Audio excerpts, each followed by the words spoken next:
My name is David O'Driscoll. All I know is journalism. Ever since I created my own school newspaper at the age of 12, all I've wanted to do is to find out about all of the interesting things in life and tell people about them. Some people have a particular disdain for individuals in my line of work, and I can't say I blame them. Most of my colleagues only care about shock value and clickbait. They'll do anything and say anything to create a good story.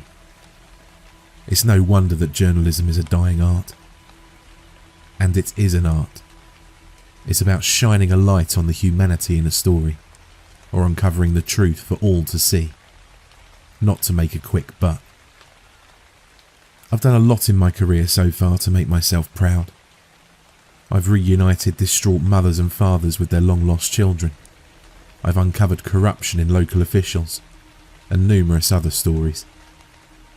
I feel proud to do this job. I'm not sure I can say the same for many of the others I work with.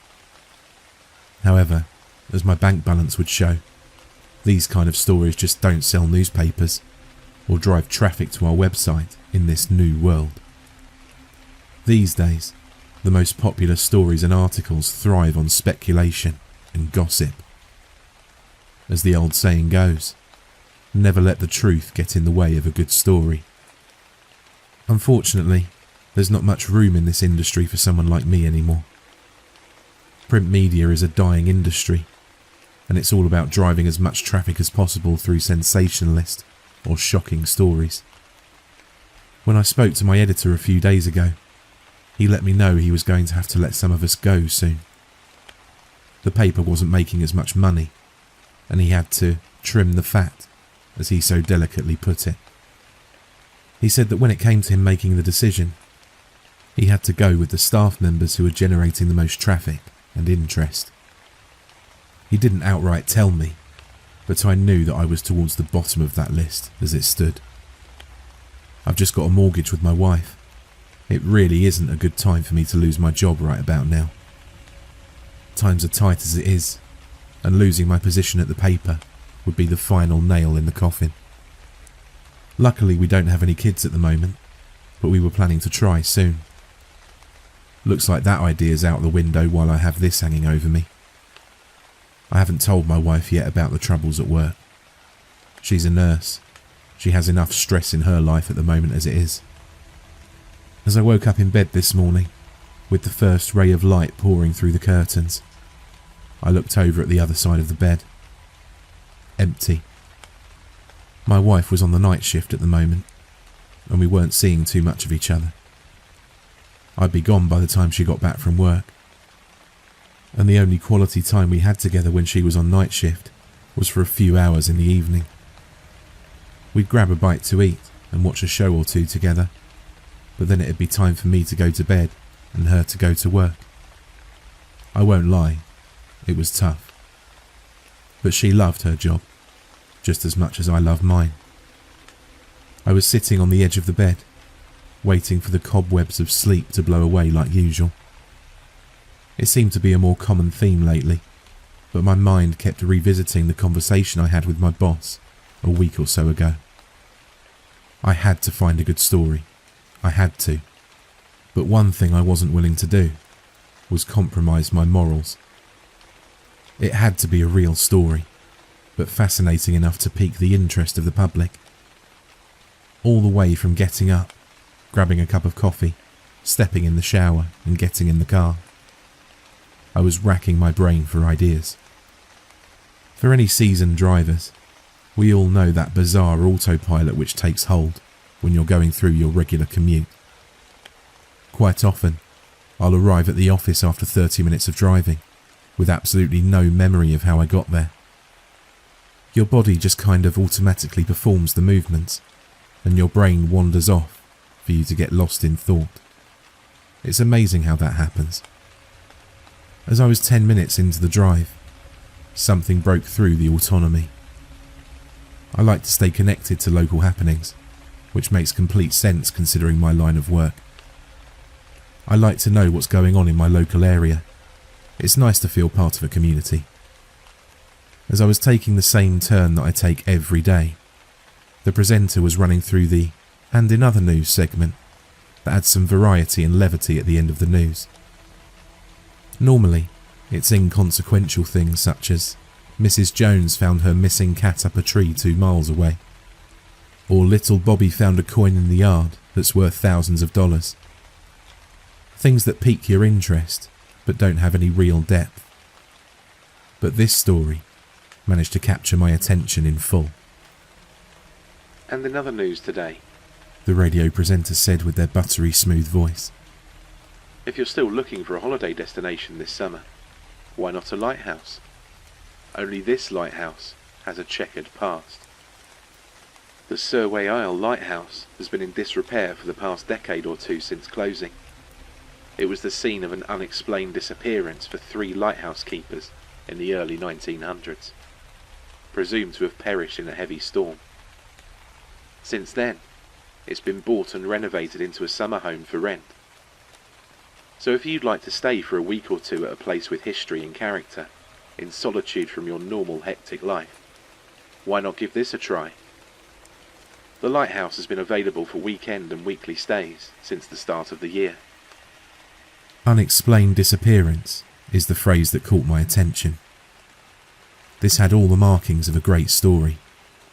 It had intrigue, mystery, and also a unique setting. It wasn't every day that you heard about a lighthouse, especially one in such a remote location. Although I wanted to do a bit of research beforehand on the background, I decided there and then that I had to try and stay there. It seemed like it had almost been fate for me to hear that news story, as if I was being given one last chance to save my career. And if it didn't lead anywhere, at least I would have had a vacation for once. It had been years since my last. For the last 15 minutes of my journey, everything else faded away into nothing. All of my previous thoughts and worries about my job and my future. My mind always wandered back to the lighthouse. What happened to the 3 lighthouse keepers? Was there anything nefarious involved, or was it just an unfortunate accident? Is there any evidence left to suggest what happened to them? These questions were swirling around my head constantly. It almost became an obsession. This could be the perfect story I'd been waiting for. As I arrived at the office building, I was almost in a trance. I could think of nothing else. I even forgot my coffee in the cup holder of my car. I tapped my pass onto the card reader by the front door, nodded a greeting to the security guard, and climbed the single floor of stairs that led to my office. Luckily, there were hardly any of my colleagues in today. No doubt the pessimistic announcement from my boss had sent similar shockwaves through them as it did me. I'm sure they were also out and about, looking for the perfect story that would save their jobs. I sat down at my desk and logged in. As always, one of my favourite ever pictures greeted me as a wallpaper. My wife and I on our wedding day. I didn't want to let her down. I had to make this work. With a brief respite to reflect, I opened my web browser and got to work. Surway Isle Lighthouse was the first search term I tried, but I was only greeted with geographic entries and the news story that was broadcast earlier. According to an online encyclopedia, the lighthouse was located on a remote island 20 miles off the coast. The closest coastal town was 80 miles away from me, so I faced a 100-mile trip. Not too bad on the face of things. I noticed a few other key facts. It was constructed in 1903 and apparently had a rudimentary set of railway tracks, which were originally intended to provide provisions for the crew and fuel for the light in the tower. As I scrolled down further, I found an entry called 1908 Crew Disappearance. This would hopefully tell me everything I needed to know. Apparently, the lighthouse had been manned by 3 men: James Russell, Thomas Blake, and William Callahan. There was an abnormally fierce storm one night, and a passing passenger ship noted in the ship's log that the light wasn't operational. It had to dock at a nearby town to continue its journey once the storm had passed. Once the storm had cleared a few days later, a rescue boat was launched to Surway Isle to investigate the cause. Upon disembarking the vessel, it was found that the entrance gate to the main compound and the main door were both closed. In addition, the beds were unmade, the clock on the kitchen wall had stopped, the table was set for a meal that had never been eaten, and there were several chairs toppled over. After a lengthy investigation by the rescue crew, no sign was found of the missing lighthouse keepers. A later investigation by the police also drew no leads. Their disappearance was eventually ruled as accidental deaths due to being blown over the cliffs or drowning, despite no bodies being found. The lighthouse was closed for a year or two while investigations were carried out, but once they'd ended, a new crew was installed, and that was that. There weren't any other strange occurrences until the lighthouse was closed in 1989. It lay in disrepair until last year, when a local developer bought the site and renovated it. With that, I'd reached the end of the article. I clicked back to the search and selected the site for the news story. Scanning down the page, luckily they'd included a link to book a stay there. As the page opened, I must admit, they'd done a great job with the renovation. There were numerous pictures showing the lighthouse inside and out. Each room seemed to have a perfect blend of modern comfort and preserved history. It was exactly the kind of place that could inspire a captivating piece, not just about its past, but about the experience of staying in such a place. I clicked on the booking link, and to my surprise, there was a vacancy for the upcoming weekend. I hurriedly entered my details and reserved a 3-night stay. The anticipation and excitement began to build, overshadowing my previous worries. This was it, my chance to find a story that could not only save my job, but reignite my passion for journalism. The next few days passed in a blur. I packed my bags with essentials, including my trusted voice recorder, camera, and notepad. I didn't tell my wife about the specifics, just that I needed to go on a work trip that could potentially secure my position at the paper. She gave me a reassuring smile, wished me luck, and told me to stay safe. On Friday morning, I loaded my car and set off towards the coast. The drive was serene, the countryside rolling by in lush greens and blues, a stark contrast to the urban monotony of my daily commute. The further I drove, the more isolated it became. By the time I reached the small coastal town where the ferry to Surway Isle was docked, it felt as though I'd stepped back in time.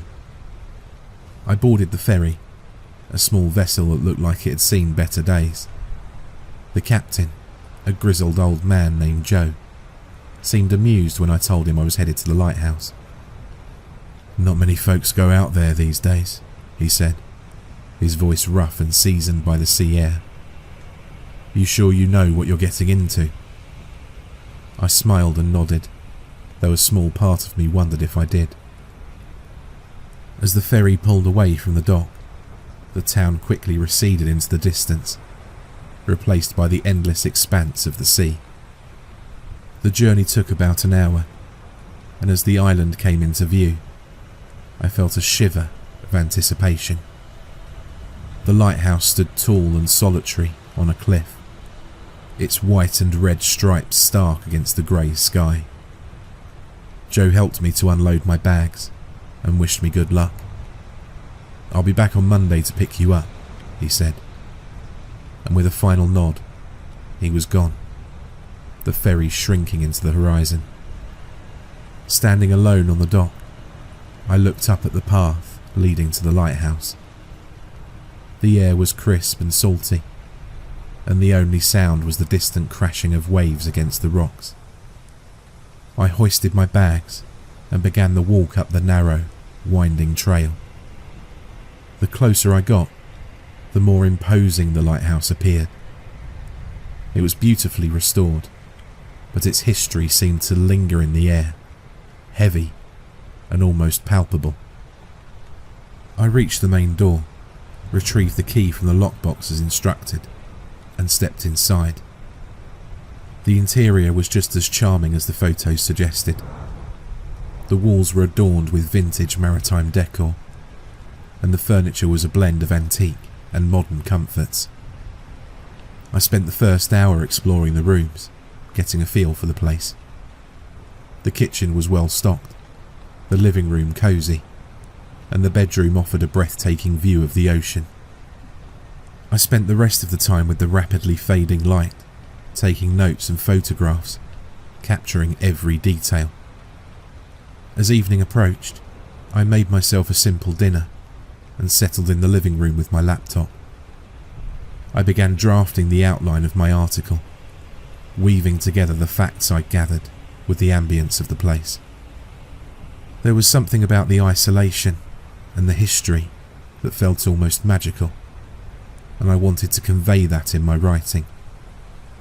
I decided that I'd explore the rest of the island tomorrow, once morning had broken. As night fell, the atmosphere shifted.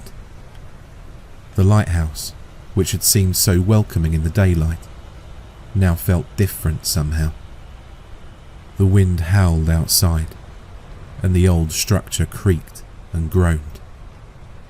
I tried to brush off the unease as just the natural sounds of an old building, but it was hard to shake the feeling that I wasn't alone. I must be imagining things. My imagination's running away with me, I muttered to myself. It's been a long, exhausting day. I must be tired. I therefore decided to call it a night and headed to the bedroom. As I lay in bed, I listened to the sounds of the night and the island. The wind, the waves, and an occasional distant foghorn from a passing ship. I drifted off to sleep, but my rest was uneasy, filled with strange, fragmented dreams. I saw the faces of the 3 lighthouse keepers, their expressions a mix of fear and confusion. They were calling out, but their words were lost in the storm. I woke up abruptly, my heart pounding. The room was dark, and for a moment I wasn't sure where I was. As my eyes adjusted, I saw a faint light coming from under the door. I got up and opened it, stepping into the hallway. The light was coming from the lantern room at the top of the lighthouse. It shouldn't have been on. I hadn't turned it on. I felt a chill run down my spine. I grabbed my flashlight and cautiously made my way up the spiral staircase. The light grew brighter as I approached, and when I reached the top, I saw the lantern was indeed lit, casting an eerie glow across the room. There was no one there. I stood in the doorway, trying to make sense of it. Maybe it was a timer or an automatic system I wasn't aware of. I took a deep breath and stepped into the room. As I approached the lantern, it flickered and went out, plunging the room into darkness. My light beam cut through the gloom, but it did little to calm my nerves. I heard a faint whisper, barely audible over the sound of the wind. I spun around, but there was no one there. The whisper grew louder, more insistent. It seemed to be coming from everywhere and nowhere at once. I backed out of the room and hurried down the stairs, my heart racing. My mind playing tricks, I breathed heavily. Back in the safety of the bedroom, I tried to rationalise what had happened. Maybe it was just my mind playing tricks on me, the result of stress and fatigue. I forced myself to lie down and eventually fell into a restless sleep. The next morning, I woke up feeling groggy and unsettled. Sticking with the plan I made yesterday, I still decided to spend the day exploring the island, hoping the fresh air and exercise would clear my head. I followed the old railway tracks that wound through the island, leading to various outbuildings and storage sheds. Most were empty, filled with nothing but dust and dirt. I found a small cemetery tucked away in a secluded corner of the island.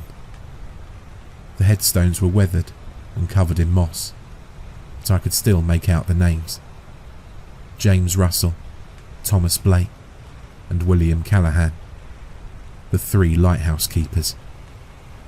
Seeing their names etched in stone made their story feel more real, more tragic. Forever in our hearts and thoughts, the headstones read. Taken from us too soon, but they never forgot their duty. On a small plaque next to the headstones, there was a small obituary explaining the history behind their untimely deaths. There was an odd absence of noise in the cemetery. Although it was small, it seemed as though the sound of the crashing waves were muffled or subdued in some way by the area itself. Silently paying my respects, I then walked down the small dirt path leading out of the cemetery and looked in wonder. The majestic lighthouse was on the opposite side of the island, and it certainly looked striking against the now blue sky. If I wasn't eager to carry on my investigation, it'd be a perfect day for a nice picnic and some sunbathing. I'd already explored the lighthouse and the immediate surrounding vicinity, so I decided to take a rocky-looking path leading down the northerly side of the island towards the bottom of the chalky cliffs. As I made my way further down the path, the way became more and more treacherous as I went. This clearly wasn't an often used route by tourists. Although I was making sure that my footing was sure and stable, my mind kept returning to thoughts of last night. Was it just my imagination? I was certain that the lantern at the top of the lighthouse was on, and it definitely sounded a lot like a whisper when the light disappeared. But sure enough, when I woke up, it was as if nothing had happened. There was definitely something off about this place, but I couldn't put my finger on it. I was both dreading and looking forward to tonight in equal measure. After admittedly much longer than I was expecting, I made my way to the bottom of the cliffs. The way down to the shore was blocked off by a series of jagged rocks. There was no way I was going to put my life in danger. It didn't look as though there was anything of interest in the distance anyway. As I looked to my right, though, I spotted an alcove. Lined with rusted iron, presumably to stop the entrance collapsing. I peered my head inside. A short distance into the opening was a large weathered sign with bright red writing. It read, "Warning. Do not attempt to go any further. Cave prone to collapse." As my eyes began to adjust to the light, I could see the way ahead was completely blocked by boulders. It wasn't surprising. I imagine the opening would have been exposed to the waves in very severe storms. Although my curiosity was pricking at me to try clearing the rubble, self-preservation prevailed. I wouldn't be able to write the article if I was dead. So I decided to leave it be and returned back up the rocky path towards the lighthouse. As the ground started to turn from red and brown to green, I looked towards the horizon. The azure blue from earlier had given way to a fierce red. The sun was beginning to disappear over the horizon. As I marvelled at the beautiful colours, I could see there were worryingly dark grey storm clouds gathering in the distance. I'd have to call today's exploration to a close. I didn't want to be the next victim, if it was in fact a storm that killed the 3 lighthouse keepers all those years ago. When I returned to the lighthouse, all in all, it was a very subdued evening. There was some light rain outside, but nothing world-ending. The soft pitter-patter against the window provided a relaxing backdrop for me to continue writing some of my article on the laptop, and eventually retire to the bedroom with a herbal tea to settle in with a good book. When you don't have internet or a TV to help you pass the time passes surprisingly slowly. I'd been reading for what felt like hours, but when I glanced at the clock on the wall, it only showed 9:30. It was an exhausting day full of walking and exertion, so when my eyelids began to droop, I took that as a sign to call it a night. I had one more day to uncover any mysteries, if in fact there were any. But I wasn't sure there was much else to explore on the island. It was only small. But I still had a splinter in my mind, nagging at me that there was still something I'd missed. And so, I gave in to sleep. I awoke to a crescendo of noise and light. Although I was relatively insulated and protected in the bedroom, I could still see bright flashes of white light exploding from underneath the door. The sea was crashing loudly against the rocks, accompanied by the deep, guttural rumbling of a thunderstorm. Grabbing my phone as a flashlight in case I needed it, I gently pushed open the bedroom door. The display on my phone was reading 1:43 a.m. As each flash illuminated the living quarters below the tower, I could see that something was amiss. Gone were the modern comforts and fittings from the refurbishment. Instead, it felt like I'd gone back in time. The stylish dining table had now been replaced by a rustic, splintered construction, and the comfortable seats were now basic wooden chairs. An earthy scent filled my nostrils. As I shone my flashlight onto the table, I could see 3 bowls of stew sitting on the table, with loaves of bread and old-fashioned cutlery. My mouth hung open in astonishment. Is this a dream? I tried pinching myself, but nothing happened. This had to be real. I felt like I'd gone back in time 100 years. I rushed up the spiral staircase leading to the lantern room at the top. This time, unlike last night, the lantern wasn't on. But it was easy to find my way around due to the cacophony of light and sound all around me from the storm. Looking out of the windows surrounding the tower, all I could see was an explosion of froth, foam and sea spray. Judging by the sound, the waves were battering the island with all of its might.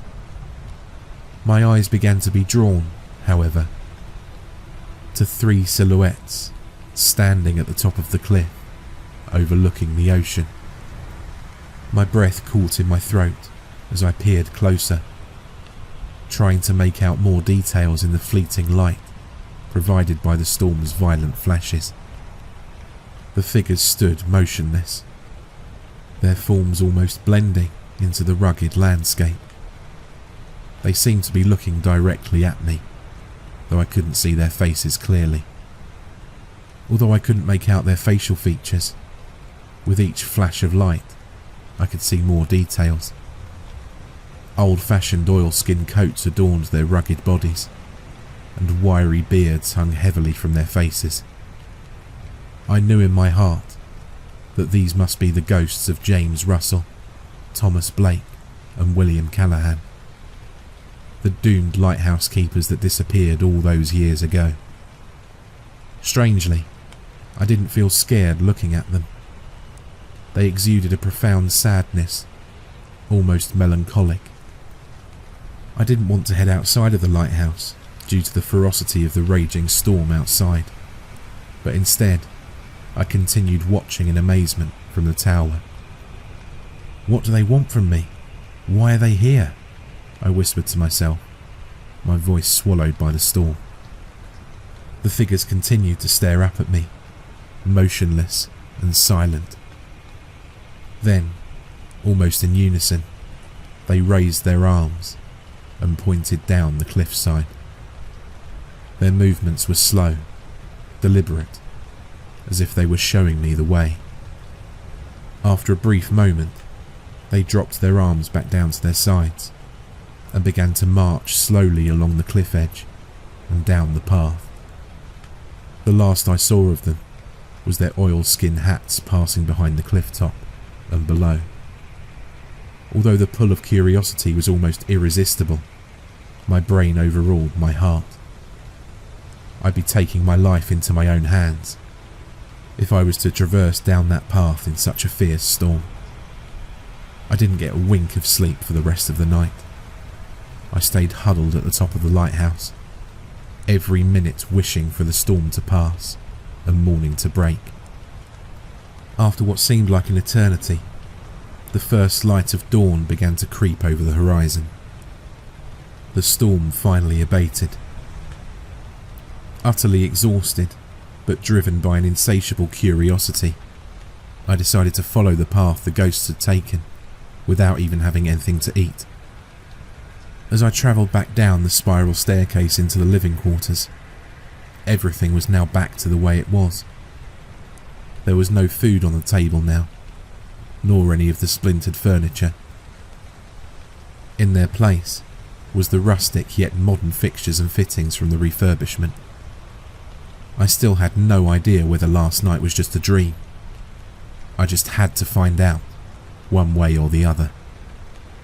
I donned a raincoat and made my way out of the lighthouse. There was still a light drizzle in the air, but the storm had definitely passed.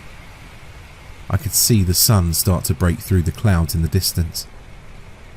The island was eerily quiet, the only sound being the distant, calming rush of waves. My feet felt heavy on the damp ground as I carefully made my way down the cliffside path the haunting figures had pointed to. The storm had left the path muddy and treacherous. Each step required caution to avoid slipping on the wet rocks.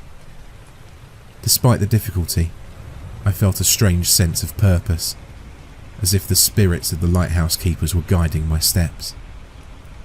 As I gingerly approached the alcove again, I immediately spotted that there was something different. The sign and the boulders blocking the way had now disappeared into thin air, leaving a dark pathway into the bowels of the cave. I knew I was taking my life into my hands, but somehow I knew I'd be kept safe. I could sense the presence of the lighthouse keepers in the air, almost familiar, yet protective. Taking a deep breath, I ducked into the alcove once more. The air was damp and musty, the scent of sea salt mingling with earth. The pathway narrowed considerably, not far into the cave, eventually revealing a tight gap, just wide enough to squeeze through. The passage beyond was dark and cramped, but I pressed on, my curiosity outweighing my fear. After what felt like an eternity of crawling through the narrow tunnel, it finally opened up into a small chamber. The air was thick and stale, and the only sound was the faint drip of water from the ceiling. My flashlight swept across the room, revealing old wooden crates and rusted tools scattered about. There was also a collection of oil lanterns, long since rendered useless. But what caught my eye was the row of shelves on the far wall, lined with old, weathered logbooks. I approached the shelves in trepidation. The logbooks were covered in dust and cobwebs, but they were remarkably well preserved. I picked up the nearest one and carefully opened it, the pages brittle and yellowed with age. The entries were written in a neat, flowing script. They chronicled the daily lives of the lighthouse keepers, detailing their routines, the weather, and the ships they saw passing by. As I flipped through the pages, I found the logbook belonging to James Russell. His entries were filled with observations about the sea, the weather, and the occasional personal note about his fellow keepers. Then, to my amazement, I found some entries for the fateful night of the storm in 1908. The logbook detailed the final days of the three keepers. They'd chronicled their growing fear as the storm approached, strange occurrences in the lighthouse, and finally, their plan to seek shelter in the cave during the worst of the storm. Russell's handwriting was frantic, the ink smeared in places as if written in haste. December 12th, 1908, it read. The storm is unlike anything we've seen before. The wind howls like a banshee, and the waves crash against the cliffs with terrifying force. Blake and Callahan are trying to keep the lantern lit, but the wind keeps extinguishing it. We tried to send a distress signal, but the equipment failed. I fear for our lives. If we do not make it through this night, let it be known that we did our best to keep the light burning. God help us. The next entry was even more disturbing, written by Thomas Blake. Something is not right. I saw a figure outside in the storm, but when I called out, there was no answer. Russell is missing. Callahan and I searched everywhere, but there's no sign of him. The storm is growing worse. We're trapped here, and I fear we may not survive the night. The final entry was penned by William Callahan, and it frightened me to my core. Blake is gone, it read. One moment he was beside me, and the next he vanished into the storm. I'm alone now. The light has gone out, and I can hear voices calling to me from the darkness. They're not human. If anyone finds this, know that we did not abandon our post. There is something on this island, something ancient and malevolent. Pray that it does not find you. My hands tremble as I close the logbook. The story was far more sinister than I'd ever imagined. The disappearances weren't just a tragic accident. There was something malevolent at work on this island. The spirits of the lighthouse keepers had tried to show me the truth, to warn me. I knew I had to get back to the mainland and share what I'd found. This story was more than just a mystery. It was a revelation. As I carefully made my way back through the tunnel and up the cliffside path, I felt a sense of urgency. The storm had passed, but the darkness that had claimed the lighthouse keepers was still out there. Back at the lighthouse, I packed my things quickly, pausing only to take a few final photographs and jot down some last notes. The ferry wasn't due until the next day, but I couldn't stay here any longer. I knew that I had one more night to stay here, but in my soul, I felt as though the entity mentioned by the lighthouse keepers would make an appearance tonight. Don't ask me how I knew, but I felt more than anything that if I stayed one more night, I'd meet the same fate as the doomed keepers. I made my way to the dock, hoping to flag down a passing boat or find some other way off the island. Luckily, I managed to flag down a passing fishing boat and make my way to the mainland. I sat in a hushed and reflective silence as we traversed the water. I think I was still in shock from the events of the past few days. I drove home like a madman. Although my stomach was growling at me in hunger, I had to finish my article while it was fresh in my mind. But almost more importantly than that, I had to make sure that no one else could be a victim to the entity or being that the lighthouse keepers spoke about. When I finally arrived back home, I wrote furiously, pouring everything I had into the story. I recounted the history of the lighthouse, the tragic disappearances, and the chilling entries in the logbooks. I included my own experiences, the eerie events of the nights I spent there, and the ghosts that had guided me to the truth. I knew that this would be viewed with skepticism, but it was the truth. It's always been about the truth. I worked into the night. I was determined that I had to tell their story. By hell or high water, this would be the best article I'd ever written. Back at the newspaper office the following morning, my editor was stunned by the depth and detail of my story. It was published as a special feature, and the response was overwhelming. The public was captivated by the mystery of the Surway Isle Lighthouse, and I was hailed for my investigation skills. There were still many comments expressing disbelief, but I knew this was real.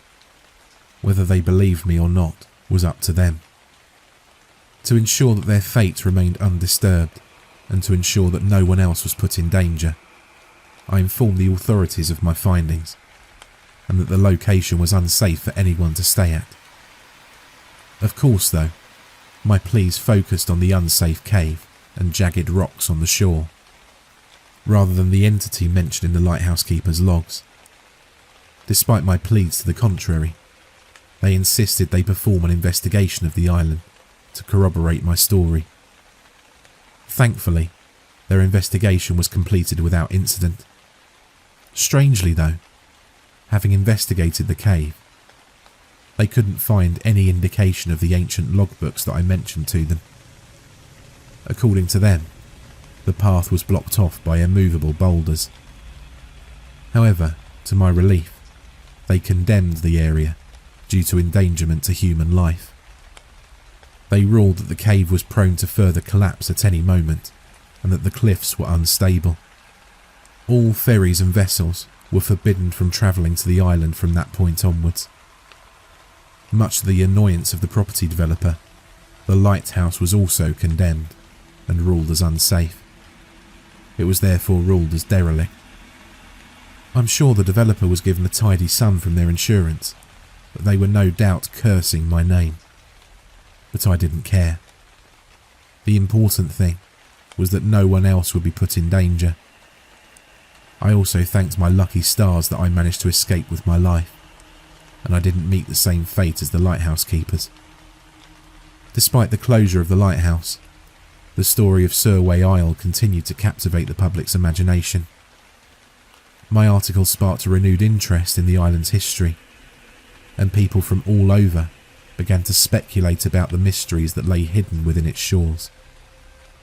And so I started work with a brand new vigour. I couldn't wait to uncover the next great story. But almost more importantly than that, I was pleased to have honoured the memory of James, Thomas and William. Something had happened to them that fateful day. It wasn't an accident. But beyond all of that, I still had something nagging away in my mind.